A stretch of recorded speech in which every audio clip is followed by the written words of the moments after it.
We're looking out over, this is a great view of the harbor. There's the aquarium, the World Trade Center, and then here's the Light Street Pavilion. I'm sorry, the Pratt Street Pavilion and the Light Street Pavilion. There's the park, West Shore Park, and Rash Field. There's the iconic ice center, and that's also where the amphitheater is, where sometimes there's music. There's McKeldin Square. David, when you look at this, how would you see this as changing with this proposed development? Well, these are just my views, and they're, I think that's why you need a very public process, because there's been a lot of great ideas thrown out there. My own view is that the whole harbor has not been generous enough with its public spaces. I like the promenade, but there aren't places where you can just go relax, where you can sit down with your family or friends, throw a frisbee. The waterfront parks that I know of, St. Petersburg, Florida is an example of one that I'm familiar with. They just built this beautiful pier with a whole bunch of different activities out into Tampa Bay. But there's all this green space along the waterfront, and the tall buildings are on the other side of the street. Like here there's Light Street, and the tall buildings are only on this side, and the proposal is to put the tall buildings where the pavilion is. But I see what you mean. All along this promenade, it's nice for walking and running. You can see all the people walking, but the only place to sit and relax and have green spaces when you get all the way over to Rash Field, which is over there. Right, or going around the other way, it takes a long time before you get to green spaces again. And I think that if I were to critique the 1964 master plan, good thing is they stopped the road. But going beyond that, we would have green space and we would have public buildings that bring activities, like the aquarium does. The aquarium's a great building. Great architecturally, well sited, and it continues to be a huge attraction. But we have missed opportunities. We could have been equivalent of the Sydney Opera House over at Harbor Point, but instead we have another bunch of buildings. The other thing... You mean right over here where there's all those high rises? That's just all strictly residential with commercial on the first floor. Well, or office buildings, combination office buildings. The other thing is the city cannibalized, through its own planning process, the central business district, which has a huge responsibility for the decline in activity here at Harborplace beyond the bad management. We ended up having Constellation move over to Harbor Point. We have T. Rowe Price about to move over to Harbor Point from Pratt Street. How does that help the city? We have a whole bunch of big law firms who moved to Harbor East. And the retail that would have accompanied them would have been here and would have helped to support and activate the space and bring people down here. To me, that was a huge planning mistake.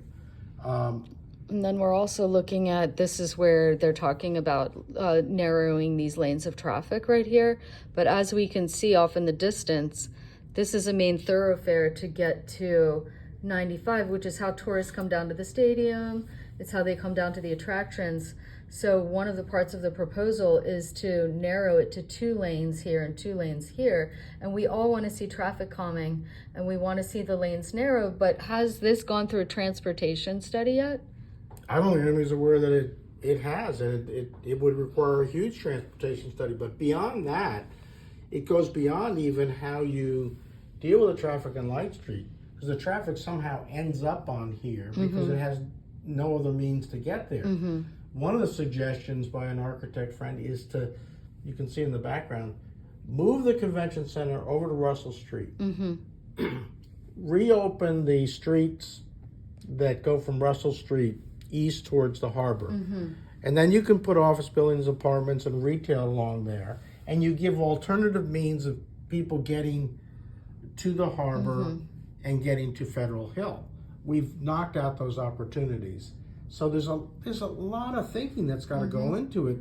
And even to just do a traffic study on Light Street to deal with the proposal, Bramble's proposal, is too narrow. Too narrow. And as I look at the pavilions here, this is my own view, I think that pavilions, when they were done, were a great thing for the city. I was a little bit lukewarm about it. I didn't No, and there was a referendum in 1978 actively debated. And I think it passed with a little over 50%. I think these pavilions are too big. Looking at it from up here, I completely see what you mean. There's an opportunity for park space instead of having such a like a large building. You can still get intense, attractive real. And the other thing, of course, the Rouse Company did was from the beginning, which has long since disappeared. They handpicked individual retail tenants. They were not chains. Some of them were startups. And who do we know who worked there? We know a lot of people who worked. Yeah, I had my store there for 10 years called Monove. And my ex-husband too. He still has a store in Fells Point. His is La Mesa, so it's like handmade Peruvian goods. And Su Casa, which is in Fells Point, Nick, I don't remember or know his last name. He just told me they came from Oregon and Ecuador or Colombia, I can't remember, which may explain how he ended up naming his store Su Casa. When they came here, his father opened a store. I don't know what it was in here. So they were handpicked, and that was part of the attraction. They were not chains. They were They gave you a reason to come down here, and then it takes constant management of those vendors. Some people don't make it. Some people go on to move. But you got to be constantly working with them. It's not like chains where you sign a 10-year lease and just it was a year or 2 years there, if I remember correctly. And you see how they do, and then you try to mix it up to make sure you keep it energized. And when I look at this, I see like, oh, here's, like you said, it's a low-rise city, right? And this has all been protected by various historic preservation arms of the public that have created strong organizing power to protect that low skyline, that historic preservation. And then you come over here and boom, you've got this very high tower. So that height tower is what we would be looking at going right there where the pavilions are. And then the proposal also includes putting a high commercial tower here right next to the World Trade Center, and then the sale building right here, which is very large as we know, but not as high. And my thing is like, there's a sign right there on the World Trade Center that says for lease.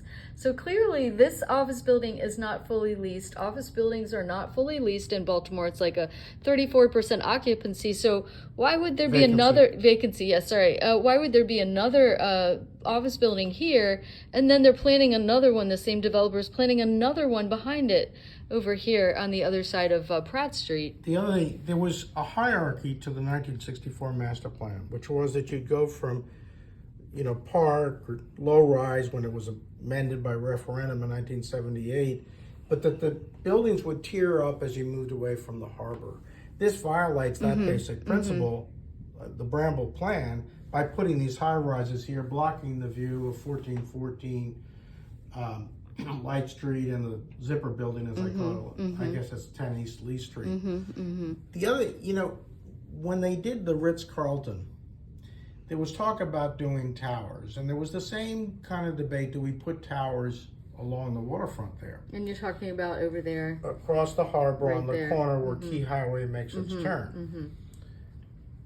And I think, again, the city, I'm a supporter of the low rise, but I could understand doing some very artistic, well-designed high-rise buildings.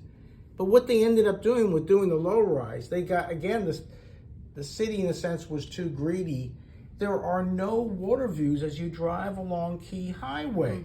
You should interrupt the building so you have these